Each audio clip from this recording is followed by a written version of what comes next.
இன்றைக்கு நாம வந்து வேதத்திலிருந்து நம்ம ஹெட்டிங் பார்த்தது போல, "எண்ணில் நிலைத்திருங்கள், எண்ணில் நிலைத்திருங்கள்" என்று கர்த்தர் நமக்கு சொல்லுகிறார். எப்படி நிலைத்திருக்கிறது? எந்தெந்த விதத்தில நிலைத்திருக்கிறது? அத குறிச்சு நம்ம இன்னைக்கு ஒரு 1/2 மணி நேரம் கர்த்தருடைய வார்த்தையை நாம் பகிர்ந்து கொள்ளலாம். நிலைத்திருத்தல் என்பது பொதுவாகவே இந்த உலகத்தில நம்ம நிலைத்திருக்கிறதுனா, ஒரு கணவன், மனைவி தங்கள் திருமணத்தில செய்து கொண்ட உடன்படிக்கையில நிலைத்திருக்கிறாங்க. உலக பிரகாரமான நிலைத்திருத்தல சொல்றேன். அப்போ அலுவலகத்துல நம்ம போய் கையெழுத்து போட்டு, வேலையில நம்ம நிலைச்சிருக்கிறோம். அதே மாரி நம்ம சமுதாய வாழ்க்கையிலயும் எத்தனையோ ஒரு நிலைத்திருத்தல் நம்ம வந்து அ நமக்கு ஒரு சோசியல் அ வேலைகள் செய்யறது, சமுதாயத்துக்கு நன்மையானது செய்யறது, ஆதரவற்றவங்கள பராமரிக்கிறது, இந்த மாரியெல்லாம் நெறைய விஷயத்துல நம்ம இந்த உலகத்துல ஒரு உடன்படிக்கையோட நம்ம நிலைத்திருக்கிறோம். அந்த ஒரு நிலைத்திருத்தல் இது வந்து உலகத்துக்குரிய நிலைத்திருத்தலா இருக்கும். இதெல்லாம் ஒரு உடன்படிக்கையின்படி நம்ம நிலைத்திருக்கிறோம். ஆனா கர்த்தருக்குள்ள நிலைத்திருக்கிறத பத்தி இன்றைக்கு நாம ஒரு சில ஹெட்டிங் மூலமா நம்ம அறிந்து கொள்ளலாம். இந்த உடன்படிக்கை, ஒப்பந்தம் எல்லாமே நம் வாழ்க்கை என்ற இந்த கொஞ்ச காலத்துக்குரியது. இந்த உடன்படிக்கை, இந்த நிலைத்திருத்தல், இந்த வேலை செய்றது எல்லாமே வாழ்க்கையில கொஞ்ச காலத்துக்குரியது. ஆனா இந்த கொஞ்ச காலம் நம்ம வாழ்ந்து கொண்டிருக்கிற இந்த கொஞ்ச காலத்துக்குள்ள தான் நாம நமக்குரிய நிலைத்திருத்தல், நம்ம ஆத்துமாவுக்குரிய நிலைத்திருத்தல் என்ன? அப்படின்றத அறிந்து உணர்ந்து நம்ம வாழணும். அப்ப இந்த கொஞ்ச காலத்துக்குள்ள நம்ம அந்த மாரி ஒரு வாழ்ற வாழ்க்கை தான் நமக்கு பரலோக வாழ்க்கைய அதாவது கர்த்தரோடு இருக்கிற பரலோக வாழ்க்கைய நாம வந்து பெற்றுக்கொள்ள முடியும். அப்படி நாம நாம பரலோகத்துக்கு செல்லக்கூடிய ஒரே வழி யாரு அப்படின்னு நம்ம பார்த்தோம்னா, நம்ம ஆண்டவராகிய இயேசு கிறிஸ்து மாத்திரமே. அதாவது எல்லாமே நம்ம யோபு வசனத்துல நம்ம இதை பத்தி தெரிஞ்சு கொள்ளலாம். நம்ம யோவான் 14:6 14:6 இதன்படி பார்த்தா, இந்த வசனத்தின்படி பார்த்தா, "நானே வழியும், சத்தியமும், ஜீவனுமாய் இருக்கிறேன். என்னாலே அல்லாமல் ஒருவனும் பிதாவினிடத்தில் வரார்." பாருங்க. அப்ப இந்த ஒரு வசனத்தின்படி நாம கர்த்தரோடு ஐக்கியமா, கர்த்தரோடு நிலைத்திருக்கணும். நம்ம ஆத்துமா பரலோகத்துல நிலைத்திருக்கணும். நித்திய ஜீவனை பெறணும்னா, அதுக்கு ஒரே வழி நம்ம ஆண்டவராகிய இயேசு கிறிஸ்து மாத்திரமே. அப்போ அந்த ஆண்டவராகிய இயேசு கிறிஸ்து மாத்திரமே நம்ம பற்றிக்கொண்டு நம்ம நித்திய ஜீவனை பெறணும்னா, அதுக்கு நம்ம இந்த வாழ்ற வாழ்க்கை, நேரத்தை வீணாக்காம, வாழ்க்கைய வீணாக்காம, நம்ம பரலோகத்துக்குரிய வாழ்க்கைக்குரியத நம்ம எப்படியெல்லாம் நம்ம தேடணுமோ, எப்படியெல்லாம் நம்ம ஆண்டவரோட ஐக்கியமா இருக்கணுமோ, அப்படி இருந்து தான் நம்ம அந்த வாழ்க்கைய பெற்றுக் கொள்ளப் போகிறோம். அதுக்குரிய சில நிலைத்திருத்தல், நம்மகிட்ட ஆண்டவர் சொன்ன சில நிலைத்திருத்தல பத்தி நம்ம இன்னைக்கு உதாரணத்துக்கு நம்ம வந்து ஒரு நல்ல நமக்கு ஒரு வேலை வாங்கி தர்றேன். இந்த உலகக்குரிய காரியத்துல ஒரு நல்ல ஒரு வேலை வாங்கி தர்றேன் அப்படின்னு ஒருத்தர் சொல்லி, உங்களுக்கு நல்ல போஸ்டிங் ஒண்ணு வாங்கி தரேன் அப்படின்னு சொல்றவங்க, நமக்கு ஒரு கான்ஃபிடென்ட்டா குடுக்கும்போது, நம்ம என்ன செய்வோம்? அவங்க சொல்ற பேச்ச கேட்போம். அவங்க என்னென்னலாம் சொல்றாங்களோ, அதன்படி செய்வோம். அவங்களுக்கு கீழ்ப்படிஞ்சு நடப்போம். இன்னுமா ஒரு பிரியமா வாழ்றதுக்கு என்னென்ன வழியோ, அதெல்லாம் நம்ம செயல்படுத்திட்டு இருப்போம். ஒரு சாதாரண ஒரு உலக வாழ்க்கைக்கு, நாம ஒரு மனுஷன் நமக்கு உதவி செய்றாங்க, நமக்கு ஒரு நல்ல வேலைய வாங்கி குடுப்பாங்க, அப்படின்னு சொல்லும்போது, நம்ம அவங்களுக்காக குடுக்குற ஒரு இம்பார்ட்டன்ட் எவ்வளோ இருக்கும். அப்படி ஒரு சாதாரண இந்த வாழ்க்கை வாழ்றதுக்கு நம்ம நமக்கு ஒரு வேலை வாங்கி குடுக்குறவங்களுக்கு நம்ம எவ்ளோ அடிபணிஞ்சு, அவங்க வாழ்க்கைய எப்படி எப்படியெல்லாம் வந்து அவங்க சொல்றத நம்ம வந்து வாழ்க்கையில கேட்டுட்டு இருக்கிறோமோ, அது ஒரு சாதாரண வாழ்க்கைக்கு அப்படின்னா, நித்திய நித்திய வாழ்க்கை, பரலோக வாழ்க்கைய நமக்கு கொடுக்கிற நம்ம ஆண்டவராகிய இயேசுவிடத்துல நம்ம எப்படியெல்லாம் நடந்து கொள்ள வேணும்? யோசிச்சு பாருங்க. ஒரு கொஞ்ச காலம் வாழ்ற வாழ்க்கையில ஒரு சின்ன வேலை செய்றவங்க நம்ம என்ன அவங்க அத கொண்டு வான்னா கொண்டு வர்றோம். அது போய் அத பாருங்கன்னா பார்க்குறோம். அத எடுத்துட்டு வாங்கன்னா எடுத்துட்டு வாங்குறோம். அத செய்யுன்னா செய்றோம். அவ்ளோ ஒரு கீழ்ப்படிதல் ஒரு சாதாரண வேலை நமக்கு வாங்கி குடுக்குறவங்களுக்கு. அப்போ ஆண்டவராக இயேசு கிறிஸ்து நமக்கு நித்திய வாழ்க்கை குடுக்கும்போது, அப்ப நம்ம எப்பேர்ப்பட்ட ஒரு வார்த்தைகள் அவரோட வார்த்தைகளுக்கு நம்ம கீழ்ப்படிந்து வாழணும் அப்படின்னு பார்த்தோம்னா, யோவான் 15ஆம் அதிகாரம் 4ஆம் வசனத்துல, அ "என்னில் நிலைத்திருங்கள். நானும் உங்களில் நிலைத்திருக்கிறேன். கொடியானது திராட்சை செடியில் நிலைத்திராவிட்டால், அது தானாய் கனி கொடுக்க மாட்டாது போல, நீங்களும் என்னில் என்னில் நிலைத்திராவிட்டால் கனி கொடுக்க மாட்டீர்கள். நானே திராட்சை செடி, நீங்கள் கொடிகள். ஒருவன் என்னிலும், நான் அவனிலும் நிலைத்திருந்தால் அவன் மிகுந்த கனிகளை கொடுப்பான். பாருங்க, இந்த நிலைத்திருத்தல்ல கர்த்தர் எவ்வளவு அருமையா ஒரு திராட்சை செடிய வச்சு நமக்கு உதாரணம் சொல்றார். கர்த்தர் எல்லா விஷயமே உதாரணம் இல்லாம அவர் பேசுறதே இல்ல. சாதாரண ஜெபம் பண்ணும்போது ஒரு நமக்கு ஒரு நல்ல ஒரு வழிய நமக்கு சொல்லிக் குடுக்குறாருன்னா, உதாரணம் இல்லாம பேசுனதே கிடையாது. ஒரு சாதாரண வாழ்க்கையில நமக்கு வாழ்ற வாழ்க்கைய வச்சு, நமக்கு புரியிற மாதிரி உதாரணத்த சொல்லி சொல்லி தான் ஒரு ஜெபம் பண்ணும்போது கூட அப்படிதான் நமக்கு நம்மளோட கர்த்தர் பேசிட்டு இருக்கிறாரு. அப்போ வேத வசனத்துல பார்க்கும்போது, "என்னில் நிலைத்திருங்கள்" என்ற இந்த வசனத்த இந்த ஒரு அ டாபிக்கு அதாவது என்னில் நிலைத்திருங்கள், நானும் உங்களில் நிலைத்திருக்கிறேன். நாம அவரோடு நிலைத்திருப்பது, அவரும் நம்மோடு நிலைத்திருக்கிறார். கொடியானது திராட்சை செடியில் நிலைத்திராவிட்டால், ஒரு கொடி, அந்த திராட்சை கொடி நல்லா ஒரு தாய் செடியோட நிலைத்திராவிட்டால், செடியில் நிலைத்திராவிட்டால், அது தானாய் கனி கொடுக்க மாட்டாது. அதுபோல தான் நீங்களும் என்னில் நிலைத்திராவிட்டால், அதாவது கர்த்தருக்குள்ள நம்ம நிலைத்திராவிட்டா கனி கொடுக்க மாட்டீர்கள். நானே திராட்சை செடி, நீங்கள் கொடிகள். எத்தன அழகா நமக்கு ஒரு விளக்கத்த குடுக்குறாரு பாருங்க. இந்த திராட்சை செடிய வச்சுட்டு, ஒருவன் என்னிலும் நான் அவனிலும் நிலைத்திருந்தால், அவன் மிகுந்த கனிகளை கொடுப்பான்.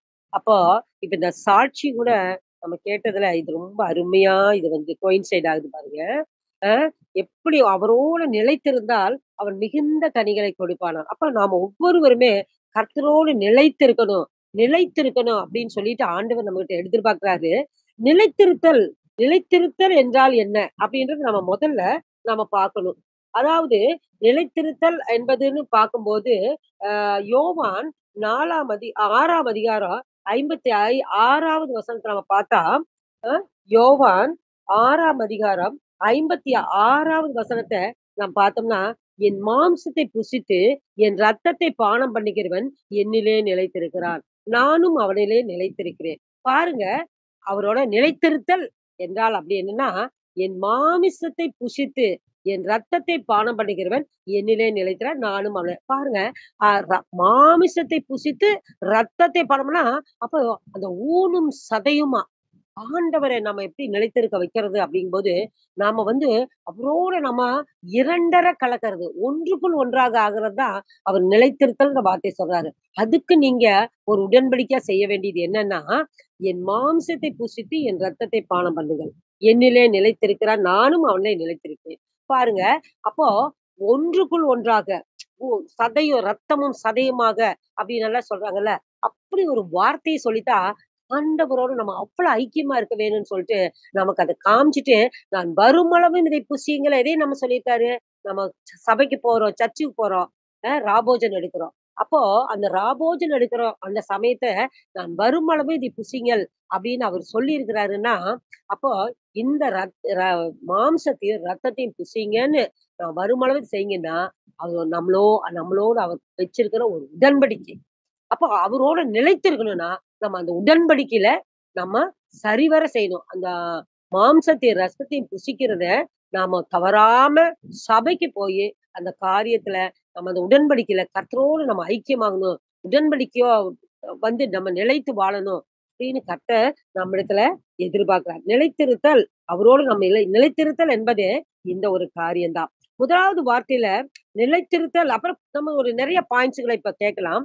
ஆ நிலைத்திருத்தல், நிலைத்திருத்தல் அப்படின்னு நம்ம இப்ப இடத்துல இப்ப அது உடன்படிக்கைன்னு நம்ம சபையில எடுத்துட்டோம். இப்ப யோவான் அவர் சொன்ன வசனத்தின்படி நாம நிலைத்திருத்தல பத்தி நம்ம தெரிஞ்சு வைக்கணும்னா, யோவான் 15ஆம் அதிகாரம் 7வது வசனம். யோவான் யோவான் 15ஆம் அதிகாரம் 7வது வசனத்த நம்ம பார்த்தோம்னா, "நீங்கள் என்னிலும், என் வார்த்தை உங்களிலும் நிலைத்திருந்தால், நீங்கள் கேட்டுக்கொள்வது எதுவோ அது உங்களுக்கு செய்யப்படும்." பாருங்க, நீங்கள் என்னிலும், என் வார்த்தை உங்களிலும் நிலைத்திருந்தால், நீங்கள் கேட்டுக்கொள்வது எதுவோ அது உங்களுக்கு செய்யப்படும். அப்போ அவர் என்ன செய்றாரு? என் வார்த்தை உங்களில நிலைத்திருக்கணும் அப்படின்றாரு. வார்த்தைன்னா என்னங்க?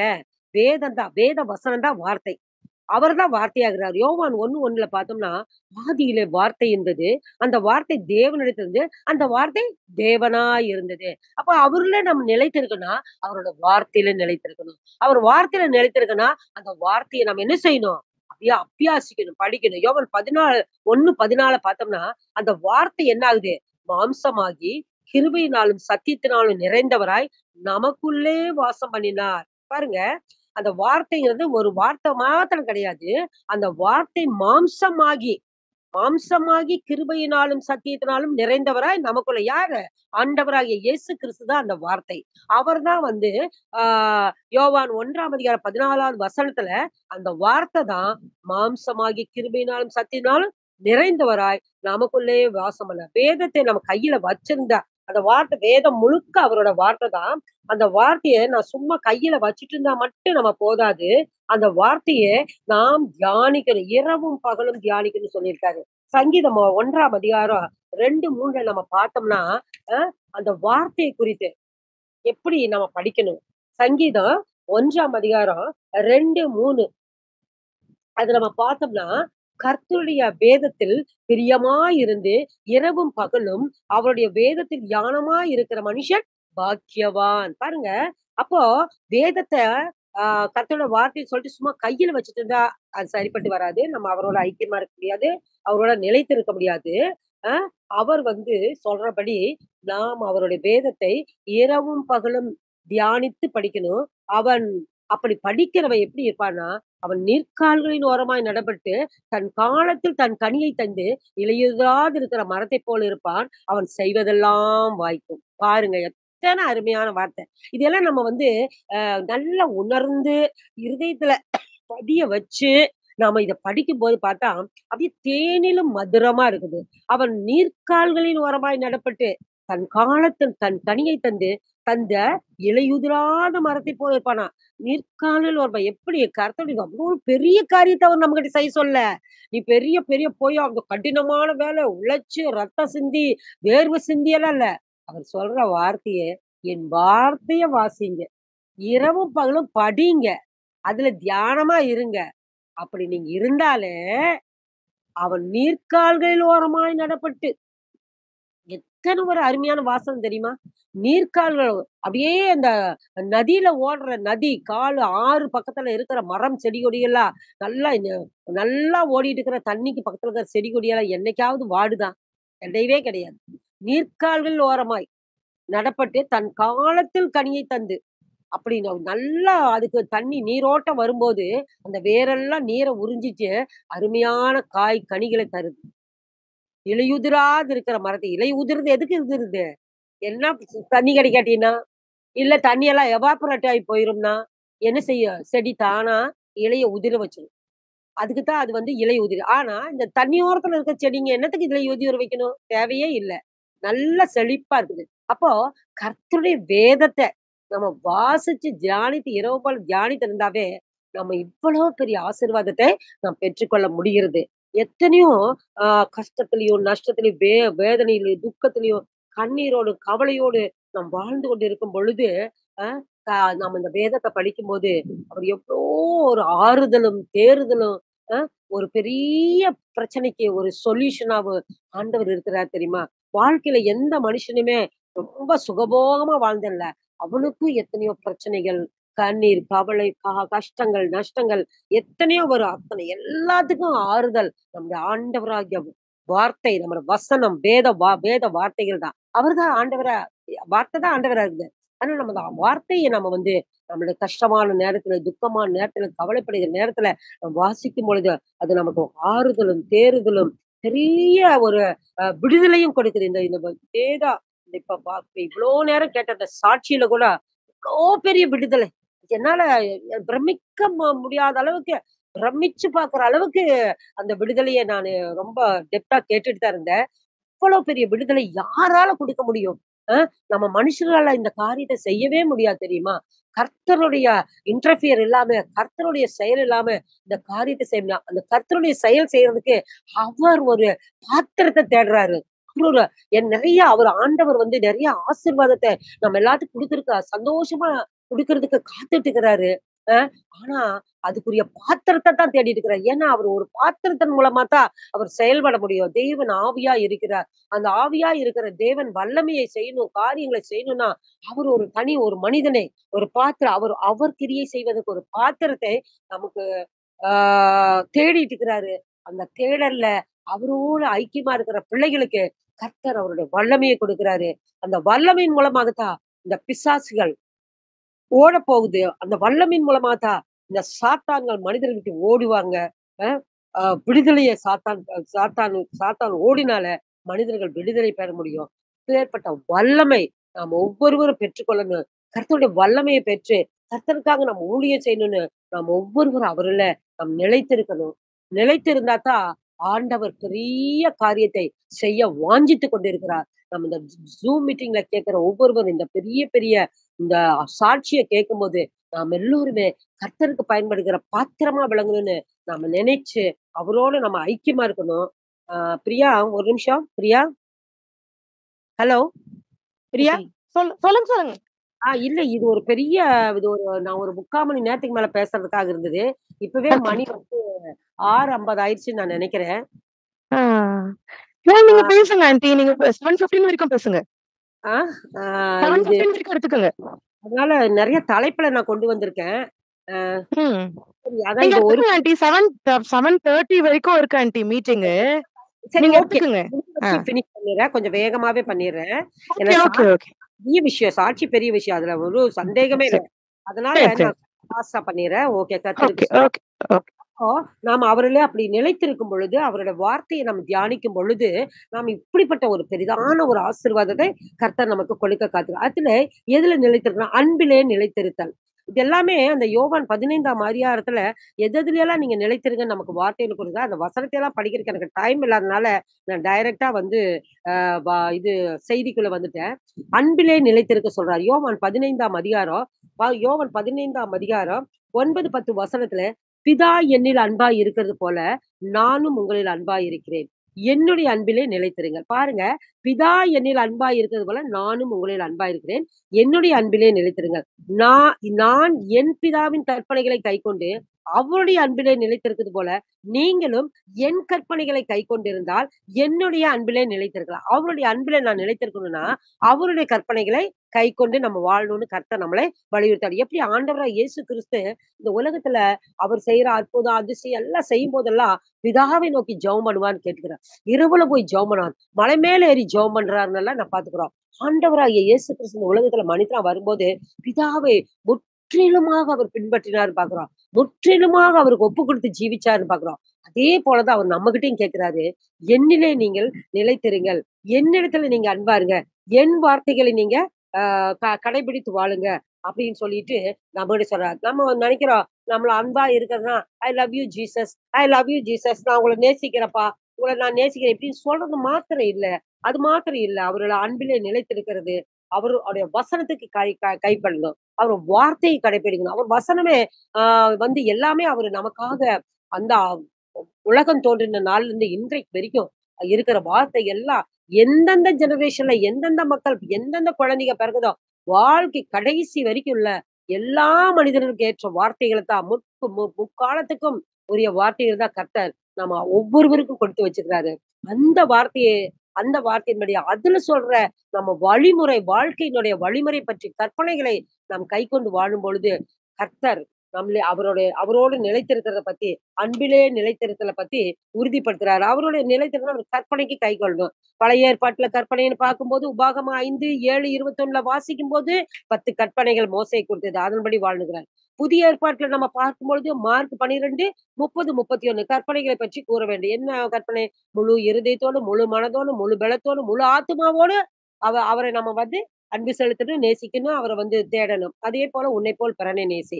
இந்த 2 பிரதான கற்பனைகளையே அந்த மோசே கொடுத்த 10 கற்பனைகளே அடங்கியிருக்குதுன்னு நான் பார்க்கிறோம். அப்போ அந்த கற்பனையின் பிரகாரம், அந்த கற்பனையை நம்ம கைக்கொண்டு முடிஞ்ச வரைக்கும் நம்ம உலகத்துல வாழ்ற மக்கள் எத்தனையோ கஷ்டம், நஷ்டம், தவறுகள் எல்லாம் இருக்கு. இருந்தாலும் நம்ம ஆண்டவரோடு கொஞ்சம் ஐக்கியமா இருக்கும்போது, அந்த தவறுகள், கஷ்டம், நஷ்டம் எல்லாத்தையும் கொஞ்சம் தள்ளிட்டு, ஆண்டவரோட இன்னும் கொஞ்சம் ஐக்கியம், இன்னும் கொஞ்சம் ஐக்கியம் நம்ம மாறி, மாறி போகும்போது, நாம் அவர் அன்பிலே நாம் நிலைத்திருக்க முடியுது. அப்ப அவர் நமக்கு குடுத்த கற்பனைய நாம் கைக்கொண்டு வாழும்பொழுது, அவர் அன்பிலே நிலைத்திருக்கிறோம். சும்மா வெறுமனே அன்புல, "ஆண்டவரே நான் உன்னை நேசிக்கிறேன். ஐ லவ் யூ ஜீசஸ்" அப்படின்னு சொல்றதுல இல்ல.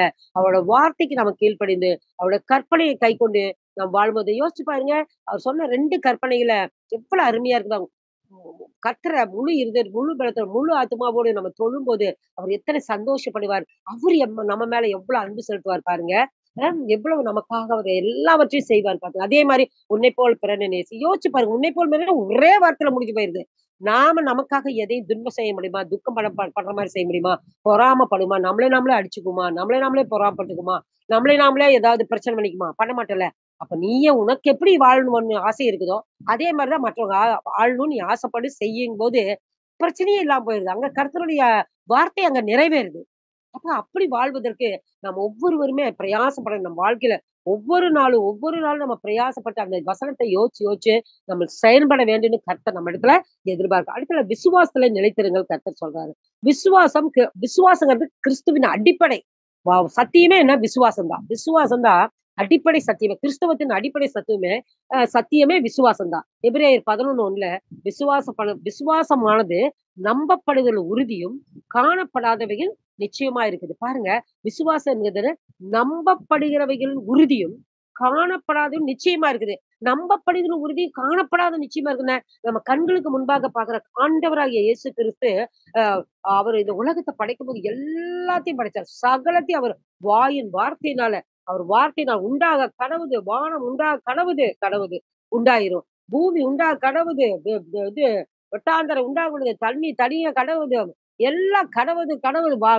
மரம் உண்டாக கடவுது, செடி உண்டாக கடவுது. இப்படி சொல்றது எல்லாமே அத்தனையும் உண்டாயிருது. இது எல்லாத்தையும் நம்ம பார்க்கிறோம். இது எல்லாத்தையும் நம்ம பார்க்கிறோம். இது நம்ம கண்ணு முன்னால பார்த்தது.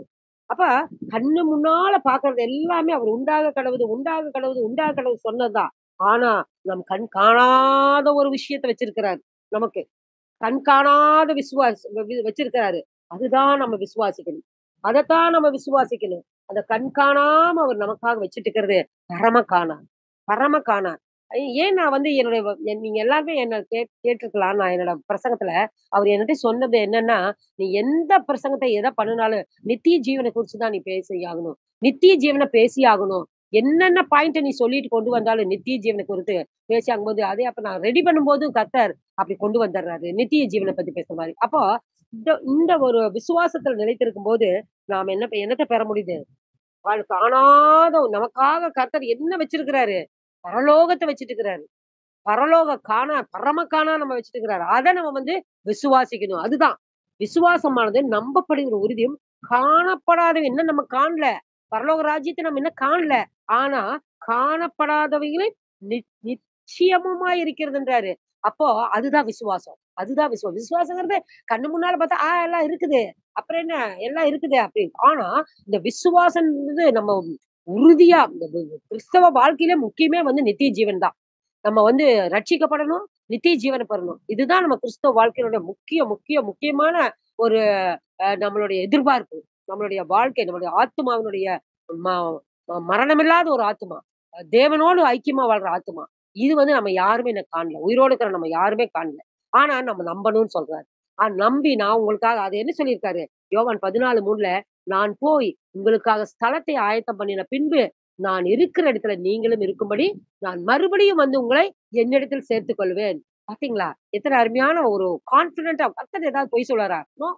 அவர் பொய் சொல்ல மனிதனும் அல்ல, ம ம மனு மனமாற மனுபுத்திரனும் அல்லன்னு வேதத்துல பார்க்கிறோம். அப்போ நான் போய் உங்களுக்காக ஸ்தலத்தை ஆயத்தம் பண்ணின பின்பு, நான் இருக்கிற இடத்துல நீங்களும் இருக்கும்படி, நான் மறுபடியும் வந்து உங்களை என்னிடத்தில் இது வந்து ஆண்டவர் உயிரோட இருக்கும்போது, அவருடைய சீஷர்களோட பேசிட்டு இருக்கும்போது, மக்களுக்காக பேசிட்டு இருக்கும்போது, இந்த வார்த்தைய சொன்னார் பார்க்கிறோம். அப்போ நமக்காக அவர் வந்து ஆயத்தம் பண்ண, அவர் வந்து சிலுவையில ரத்தம் சிந்தி, உயிரை உயிர் மீட்டு, மறுபடியுமா உயிர் தெழுந்து, மறுபடியும் அவர் நமக்காக ஒரு ஸ்தலத்த ஆயத்தம் பண்ண போகிறார். திரும்ப அவர் வரும்போது, நாம் அவரோடு ஐக்கியமா, அவர் நமக்காக வைத்திருக்கிற ஸ்தலத்துக்கு நம்ம போவோன்ற அந்த விசுவாசம், அந்த விசுவாசம் நமக்கு எல்லாருக்கும் முக்கியமா தேவைன்னு விசுவாசத்துல நிலைத்திருங்கள் அப்படின்னு நம்மட்ட சொல்றாரு. 1 கொரிந்தியர் 2:9 எழுதி இருக்கிறபடி கவனிங்க இந்த வார்த்தை. எனக்கு ரொம்ப பிடிச்சமான ஒரு வார்த்தை. எழுதி இருக்கிறபடி தேவன் தம்மில் அன்பு கூறுகிறவர்களுக்கு ஆயத்தம் பண்ணினவைகளை கண் காணவும் இல்லை, காது கேட்கவும் இல்லை, அவைகள் மனுஷனுடைய இருதயத்தில் தோன்றவும் இல்லை. பாருங்க, எழுதி இருக்கிறபடி ஆல்ரெடி எழுதி இருக்குது.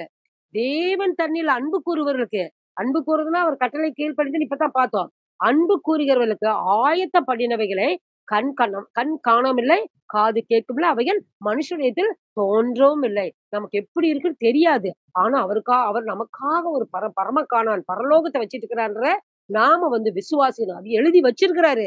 இல்லன்னு சொல்லவே முடியாது. அப்ப அவரிடத்துல அன்பு கூறுகிற பிள்ளைகளாகிய நமக்கு பரம காணான் பரலோகத்தை அவர் வச்சிட்டு இருக்கிறாரு. அப்படிங்கிறத ஒரு விசுவாசத்தோடு நம் வாழ்க்கை வாழ வேண்டும் என்று கர்த்தர் நம்மிடத்துல அதிகமாக அது அது எதிர்பார்க்கிறார். அதுக்கு விசுவாசத்தின் தந்தை என்று ஆபிரகாம சொல்றாங்க. வேதத்துல பார்க்கிறோம். அ விசுவாசத்தின் தந்தை. ஆ என்ன என்ன அது ஆபிரகாமுக்குரிய கதை, ஈசாக்குடைய கதையெல்லாம் எல்லாருக்குமே நமக்கு எல்லாருக்கும் தெரியும்.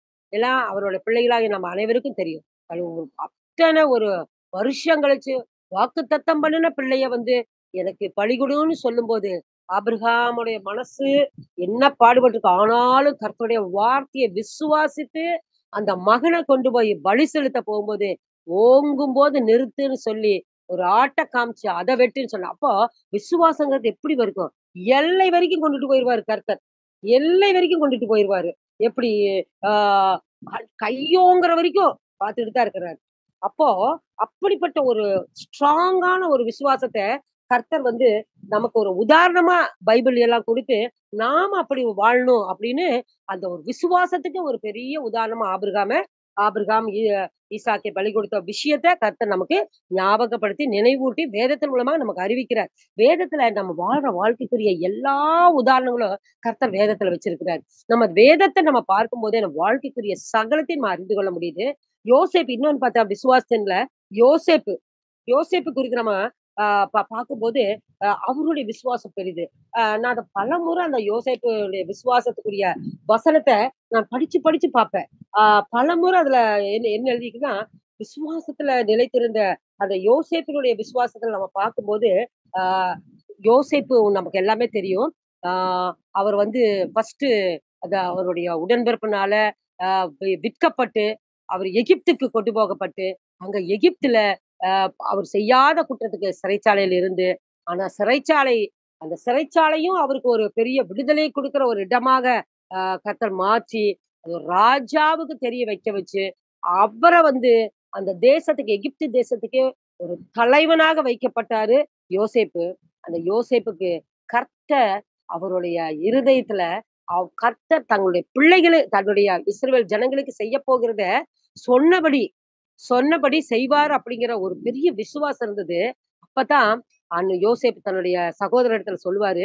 ஏன்னா நான் வேகமா போறதுனால வசனத்த என்னால வாசிக்கிறதுக்கு கொஞ்சம் முடியல.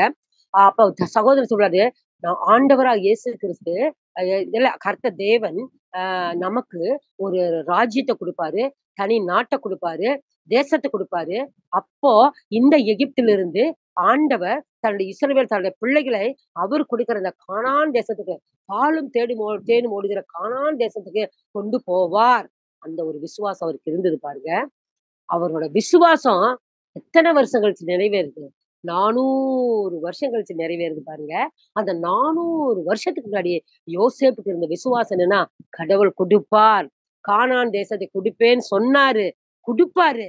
ஆக நீங்க எல்லாரும் அப்ப போவீங்க. ஆனா என்னுடைய எலும்புகளை நீங்க எடுத்துட்டு போங்க. பாருங்க.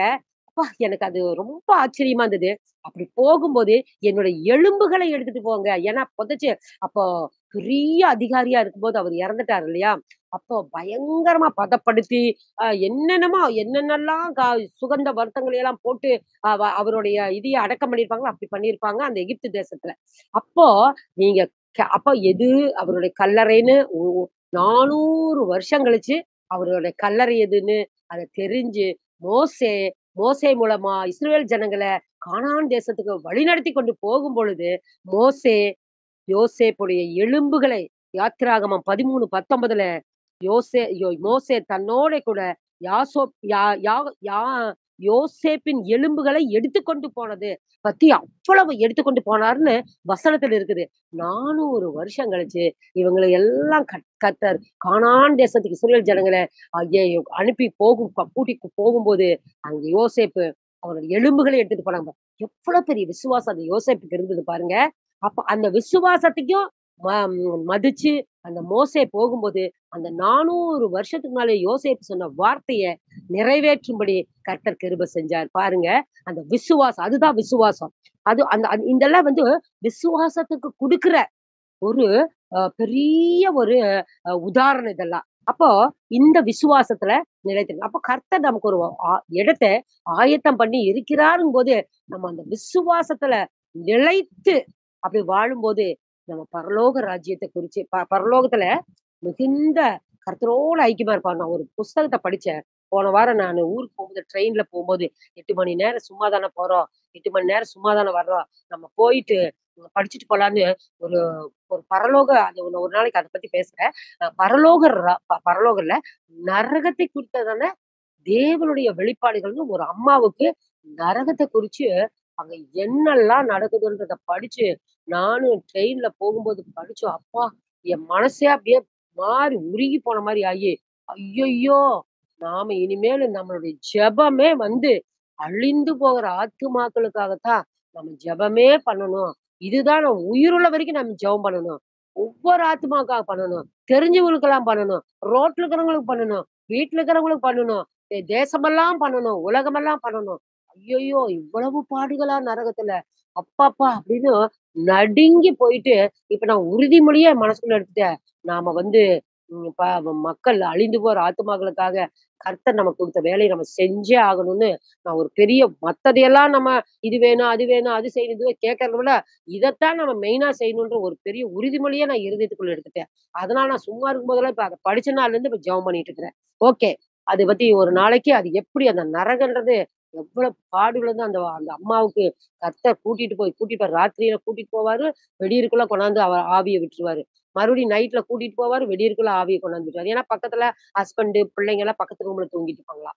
சோ அப்படி ஒரு அனுபவத்த குடுத்தத வந்து சாம் ஜெபதர் ஐயா அத தமிழ்ல ஆக்கம் பண்ணி, அது அது அந்த அந்த அவங்கலாம் வந்து இங்கிலீஷ் பீப்பிள் அது தனிய தமிழாக்கம் பண்ணி ஒரு புஸ்தகம் போட்டத நான் படிச்சேன். அப்படி அந்த மாரி நரகத்துக்கு ஒருத்தரும் போகக்கூடாது. போகாம இருக்கணும்னா, நம்ம ஆண்டவரோட விசுவாசம் நமக்கு பரலோகத்த வச்சிருக்கிறாரு. அப்படி ஒரு விசுவாசத்துல நம்ம வாழணும். அதற்கு தகுந்தது போல என்னென்னத்துல எல்லாம் நிலைத்திருங்கன்னு சொல்லி நமக்கு சொல்லிட்டு இருக்கிறாரோ, அதுலெல்லாம் நிலைச்சு நம்ம பரம காணான போறதுக்கு நாம எப்பவும் ஆயத்தமா இருக்கணும்.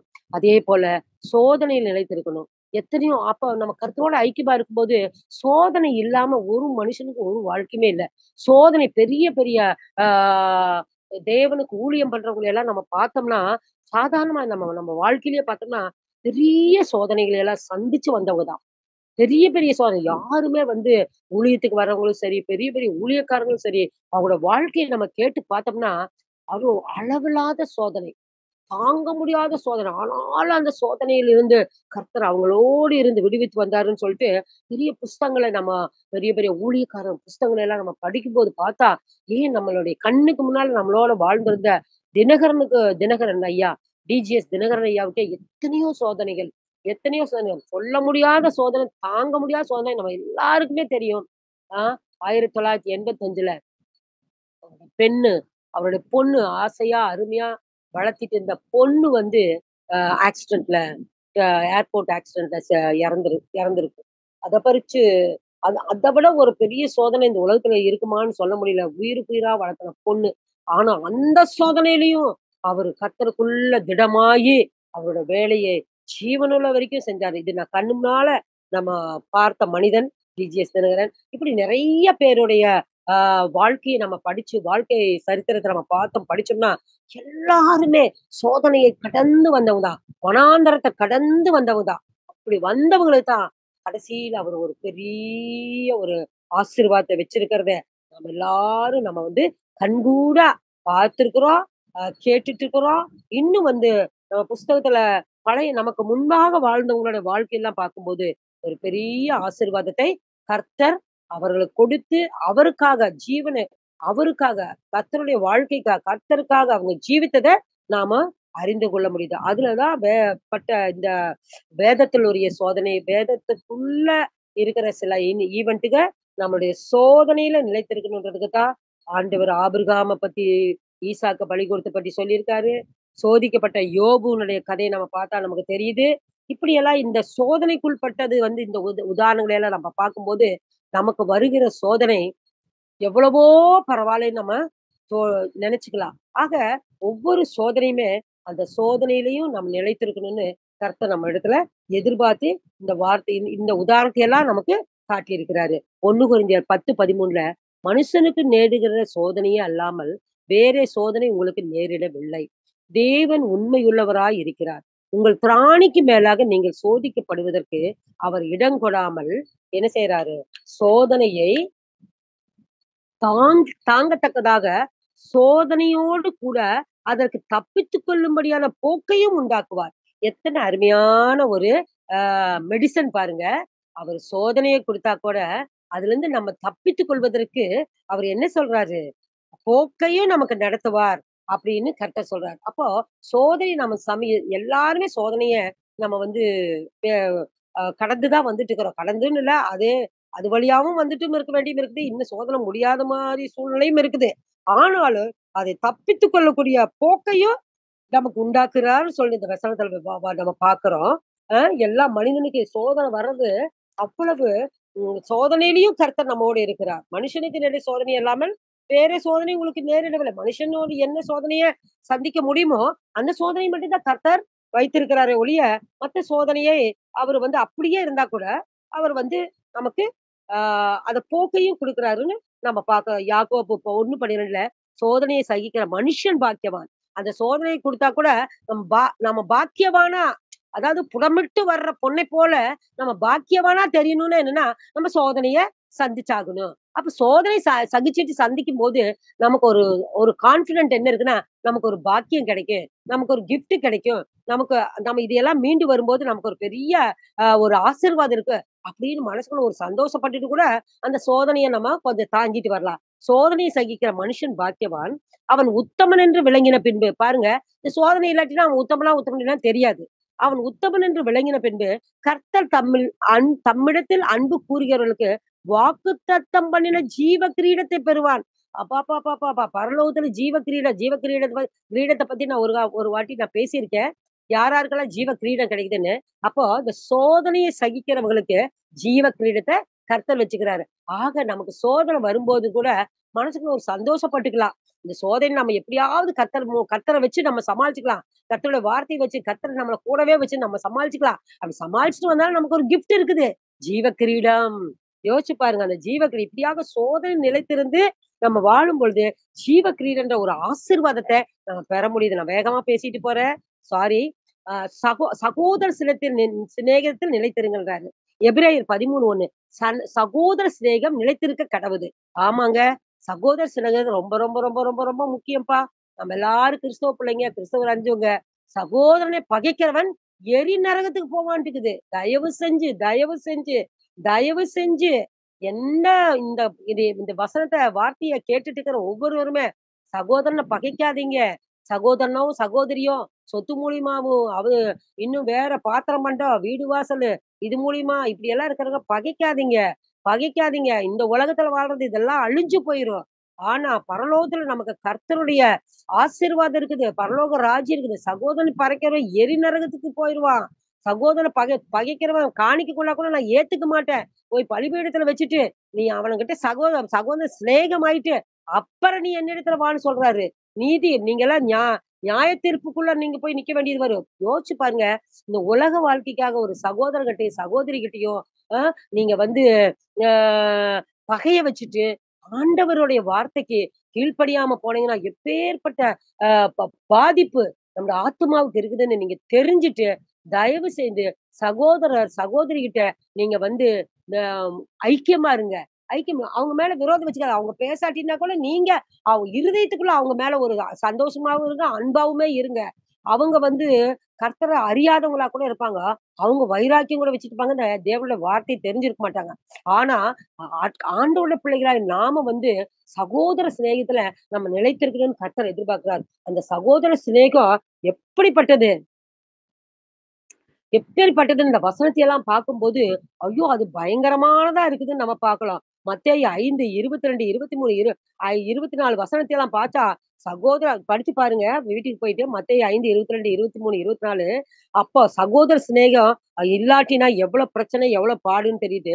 1 யோவான் 2, 9, 10, 11 ஒளியில் இருக்கிறேன் என்று சொல்லியும், தன் சகோதரனை பகைக்கிறவன் இதுவரைக்கும் இருளிலே நடக்கிறான்.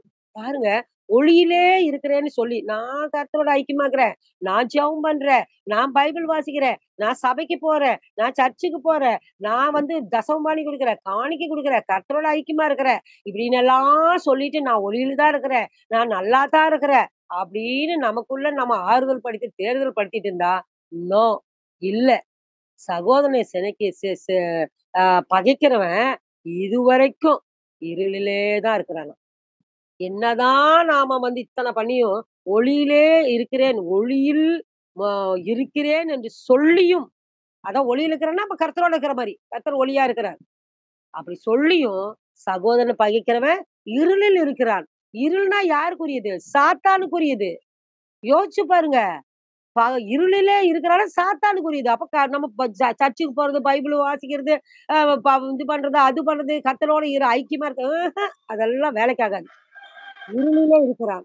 இருள்ல இருக்கிறவன் என்ன ஆயிடுறான்?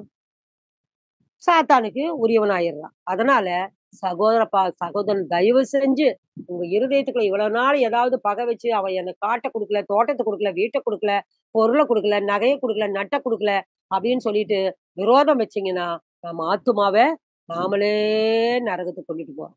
அதனால தயவு செய்து சகோதரர் அன்பிலே நிலைத்திருங்கள். சகோதரனோட ஐக்கியமா இருங்க. ஒப்புருவாங்க. மன்னிக்க வேண்டியத மன்னிச்சிருங்க. அ எது எது செய்யணுமோ, கடவுளுக்கு உகந்த மாரி வாழ்றதுக்கு என்ன வழியோ, அத பார்த்து செஞ்சுருங்க. இதனால இந்த உலகத்துல இருக்கிற ஒரு சின்ன அழிந்து போகிற பொருளுக்காக நம்ம பரலோக வாழ்க்கைய நாம அழிச்சிடக்கூடாது. இன்னும் கொஞ்சம் நான் பிலிப்பியர் 4:1 ஆதலால் எனக்கு பிரியம் வாஞ்சியமான சகோதரரே, எனக்கு சந்தோஷம் கிரீடமானவர் பிரியமானவர்களே, இப்படியே கர்த்தருக்குள் நிலைத்திருங்கள். எப்படியே கர்த்தருக்குள் நிலைத்திருங்கள்? நம்முடைய குடியிருப்போ பரலோகத்துல இருக்குது. இது கர்த்தருக்குள் நிலைத்திருத்தல். நம்ம குடியிருப்போ பரலோகத்துல இருக்குது.